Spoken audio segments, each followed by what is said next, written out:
Yeah, inside position is one of those things where I didn't necessarily think about it a whole lot until I started to watch like your content because you're so I think like every video you talk about inside position and just how important it is. Even on your podcast with Joey and Mike, like you guys are always talking about inside position.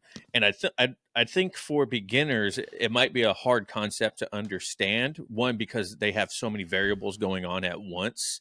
You know what I mean? They're like, holy crap, they're grabbing here. They're grabbing here. Oh man, now they're smashing me here. And it's like, they'll, like you mentioned, blue belts will go for a knee slice and then they'll give up the underhook. They'll give up the inside position on it. And then you'll just take their back because they're so focused on these other areas where they should be focusing on, not giving up that underhook.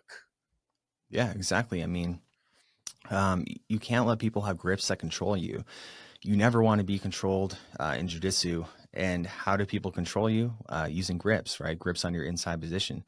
So yeah, I'm trying to think of more and more the best ways to simplify the explanations of it. But basically, the best way to think of it is just go knee to elbow, and don't. And these are your frames stopping people from getting your inside position. So if they position themselves past your knees, that's not good. Past your elbows, that's not good.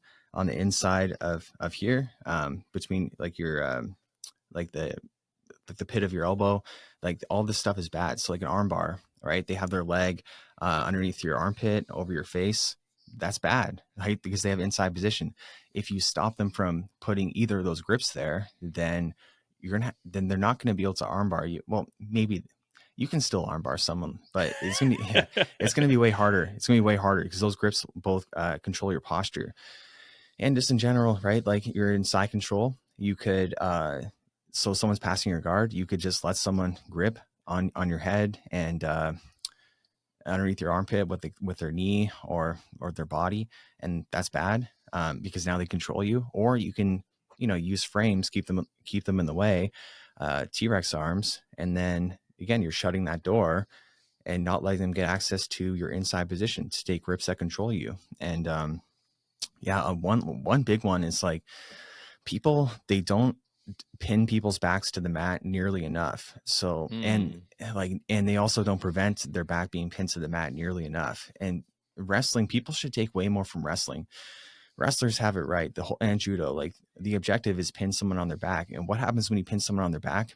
They can't get an offense off nearly as well. Like so many different attacks, so many different escapes require you to get on your side.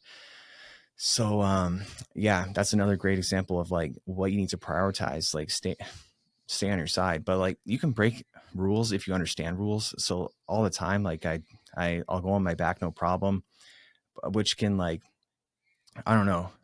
Sometimes I worry, like I'm trying to tell people like don't do this, don't do that, but I'm like breaking the rules because I'm not breaking all the rules in a sense. Like I'm not Right. breaking the most important rules. Like I'll not let someone grab my head, but I'll be on my back. But like I'll be just relaxing. I'll get on my side eventually to attack. So yeah, Playing a little lazy, like you guys talked about on your podcast. yeah. I do that all the time, which is good because again, people don't they go too fast and they don't they should go lazy more often so they can just think about everything that's happening. Like that's a great thing to do is like while you're rolling, um, just think about what's actually happening, right? How's this person controlling you? Like what grip is actually controlling you? Where are your grips? Like are they doing a good job defensively, or are they nowhere to be seen because you're like just reaching over someone, letting them have control of like underhooks in your head? So yeah, people need to just think way more when they roll until they can get to a point where they don't need to think, because that's the ideal, is where you don't need to think. So it's kind of counterintuitive because yeah, you don't want to think, but in the beginning, while you're learning jiu-jitsu, you should definitely think, because at that point, it doesn't really matter if you win or you lose. What matters is gaining understanding of jiu-jitsu. Yeah, and that's like I mentioned earlier is people will like overthink a lot when they first start because there's like so much that goes into a single round of jiu-jitsu. There's so many micro decisions we have to make, macro decisions, you know what I mean? And so people can really get lost in the weeds of of what's going on at that point. And it's like, bro, just relax. It's all right. It's a, play a little lazy. You're going to lose. You're going to lose a lot. I mean, I lose a lot even from my peers right now, especially because I don't get to train as much. And so when it comes to getting better, uh, doing stuff like this, having conversations about jujitsu, understanding more of the how or the why instead of the how, it helps you just as much as actually practicing the technique. Well, I wouldn't say actually helps you, but it can help you a lot if Big you time. just if you just sit there and think about what's going on. I know that's a problem I have sometimes. Is I'll get in a position where I feel like I'm just getting dominated, and in my mind I'm like, where do I need to go from here? Instead of what are they doing to stop me? You know what I mean? Like how can I stop them from stopping me? Yeah. And I think that's a huge superpower when you can start thinking, okay, well they have a leg grip. So how do I break the leg grip, and what do I need to do in order to prevent them from doing that again? And once you can get to that, then you can slowly start becoming more natural at it and not even have to think about it. You'll feel the grip, break it, and then put in what you need to do. You know what I mean? Yeah, I think the best thing to do is just think about how do I keep the door closed defensively, and how do I open up the door on them for offense? And another great example is Preet McKelson. He has a system where it's all about closing the door, based off of, instead of using your frames, you're keeping everything tight in different ways. So you can Mm. close the door two ways. You can just stay really tight with your body. So like if I keep my elbows tight, I'm not keeping the person away from me, but I'm keeping them away from controlling me. So I call that closing space, because you're literally closing the space. So that's the way you're closing the door. But then you can also use frames to stop people from coming in close. And there's pros and cons of both.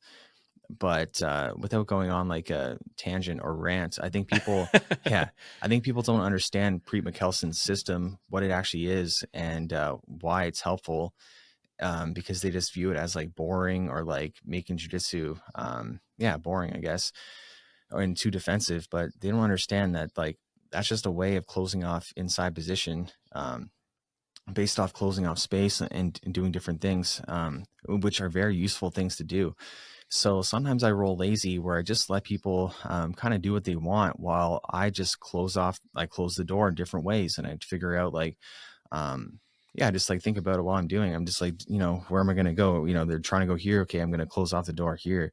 And I end up using a lot of stuff from Preet, not because I learned it from him, but because I feel, which I don't mean in a bad way, but I mean more so like it just kind of happened naturally. So like I remember him showing me a lot of stuff, and it's like, okay, this is pretty cool. This is different. And then I didn't start using it as much, or the stuff, until I started just like kind of experimenting on my own. And then it just kind of naturally happened, where a lot of the stuff's actually pretty similar.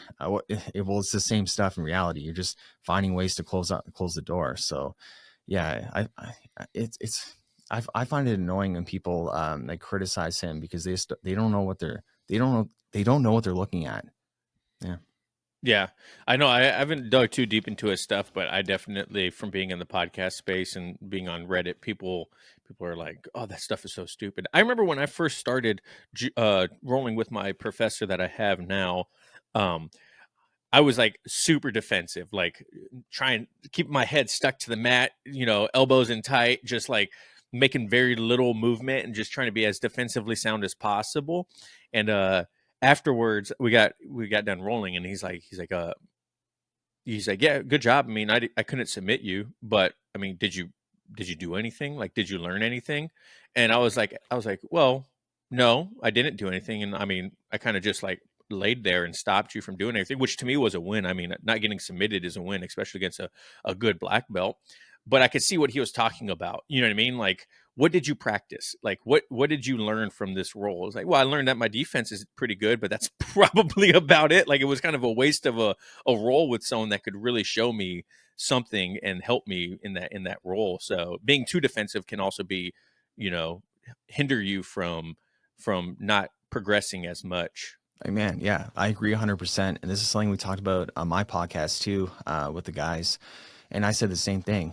Being too defensive can be bad too. And it's funny, some people criticize, but they don't know what they're looking at either. Because yeah, like rolling only defensive is not going to help you unless you understand like why you're rolling defensive. So like again, we kind of talked about I like to roll lazy sometimes. Well, it's the same thing really.